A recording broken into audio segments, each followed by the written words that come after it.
నువ్వు ఇలా ఒక ప్రెగ్నెంట్ ఉన్న అమ్మాయిని చంపినావంటే నువ్వు అసలు మనిషివేనా? నువ్వు నిజంగా కూడా జైలు నుంచి బయటకు వచ్చినావు అనుకో, నువ్వు ఇద్దరు ప్రాణాలు తీసినోడివి, ఇంకొకరు తీయడానికి గ్యారెంటీ ఏముంది? ఇది మనం అందరం ఆలోచించాలి. ఇప్పుడు యాక్సిడెంటల్గా జరిగిందంటే వేరు, భార్యాభర్తల మధ్య ఏదో గొడవ వచ్చింది, ఏదో చెంప మీద వేస్తే ఏదో తాకింది అంటే వేరు.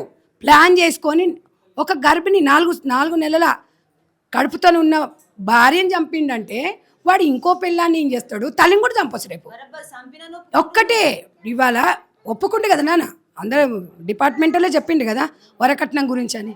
మరి ఇక అంత క్లియర్గా తెలిసిన తర్వాత బయటకు వచ్చి రేపు ఉన్మాది వాడు, అంతకుడు వాడు ఎన్ని రోజులున్నా కూడా ఈ అంతకుడు మారిపోద్దా?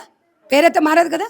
కాబట్టి నేను ఒక్కటే చెప్తున్నా తమ్మి, ఇవాళ ప్రతి ఒక్కరం స్పందించాలి.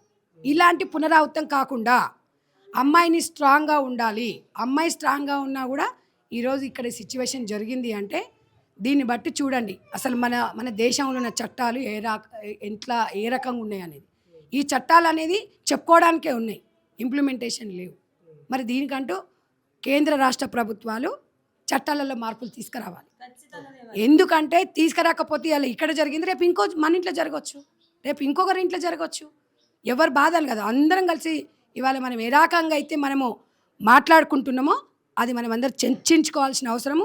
ప్రతి ఇంట్లో మన బిడ్డనే అనుకుందాం, మన చెల్లెనే అనుకుందాం. ఇది మాత్రం డెఫినెట్గా ఆలోచించాలి.